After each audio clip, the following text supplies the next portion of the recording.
राजनीती न्यूजच्या दुपारच्या टॉप 10 न्यूज। बीड नंतर आता लातूरमध्येही तरुणाला बेदम मारहाण केल्याची घटना समोर आली आहे।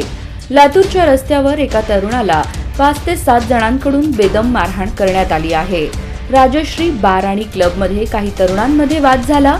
या वादानंतर तरुणाच्या डोक्यात दगड घालून तसेच तरुणाचे कपडे काढून अमानुष मारहाण करण्यात आली। सोलापुरातील तेलंगी पाछापेठ परिसरातील जहागीरदार टॉवरमधील उस्मान अब्दुल रहमान बागवान यांच्या घरातून चोरट्याने 2,53,000 रुपयांचे दागिने व रोकड लंपास केली आहे। 9 मार्चच्या रात्री 10:30 ते 10 मार्चच्या दुपारी 1:30 या वेळेत ही चोरी झाल्याची फिर्याद उस्मान बागवान यांनी जेल रोड पोलिसात दिली आहे। मिंदे सरकारमधील खेकडा आणि हाफकिन फेम तत्कालीन आरोग्यमंत्री तानाजी सावंत यांच्या कार्यकाळात तब्बल 35 कोटी खर्च करून खरेदी केलेल्या नव्या 100 शववाहिनी मागील 3-4 महिन्यांपासून नायडू रुग्णालयाजवळील मोकळ्या जागेत धूळखार पडून असल्याचं समोर आलं आहे।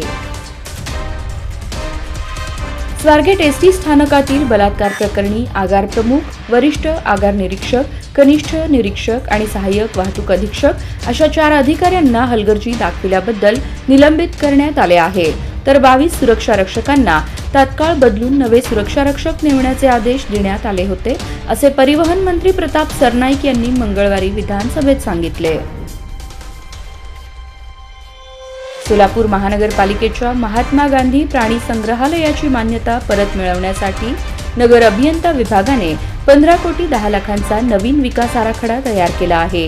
मंगळवार दिनांक 11 रोजी आयुक्तांकडे सादर केल्यानंतर त्या आराखड्यास आयुक्तांनी मान्यता दिली।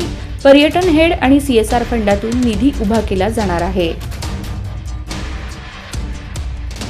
बलात्काराचा गुन्हा मागे घे म्हणत महिलेचा विनयभंग केल्याप्रकरणी 2 महिलांसह 6 जणांविरुद्ध फौजदार चावडी पोलीस ठाण्यात गुन्हा दाखल करण्यात आला आहे।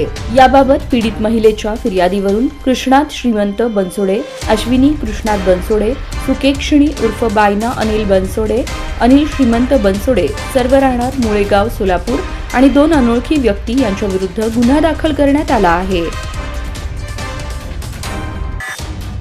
पुणे सोलापूर राष्ट्रीय महामार्गावर 2 ट्रकचा अपघात झाल्याची घटना घडली आहे।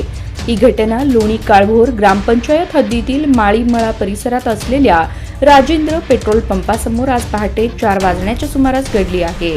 सुदैवाने या अपघातात कोणतीही जीवितहानी झाली नाही, मात्र दोन्ही ट्रकचे मोठे नुकसान झाले आहे। लातूर शहरात एका तरुणाला गुंडांनी बेदम मारहाण केली होती। त्या तरुणाला नग्न करून मारहाण झाल्याने शहरात भीतीचे वातावरण पसरले होते। अखेर पोलिसांनी पोलिसी खाक्या दाखवत त्या गुंडांना अटक केली, तसेच त्या गुंडांची शहरातून धिंड काढण्यात आली।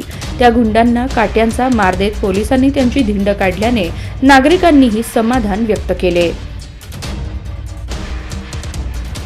अक्कलकोट तालुक्यातील काही गावात आणि शहर परिसरात काही ठिकाणी मोबाईलवर औरंगजेबाचे स्टेटस ठेवून छत्रपती शिवाजी महाराज आणि छत्रपती संभाजी महाराज यांच्याविषयी आक्षेपार्ह मजकूर लिहून सामाजिक शांतता भंग करण्याचा प्रयत्न केला जात असल्याची माहिती आमदार कल्याण शेट्टी यांनी अधिवेशनात दिली। अशा प्रकारची कृत्ये करणाऱ्या युवकांवर देशद्रोहाचा गुन्हा दाखल करावा अशी मागणी अधिवेशनात त्यांनी केली। रोहित शर्माच्या नेतृत्वाखालील भारतीय संघ दुबईमध्ये चॅम्पियन्स ट्रॉफी जिंकल्यानंतर कोणत्याही जल्लोषाशिवाय मायदेशी परतला। 9 महिन्यात भारताला दुसऱ्यांदा ICC चषक जिंकून दिल्यानंतर कर्णधार रोहित शर्मा सोमवारी रात्री मुंबईत पोहोचला।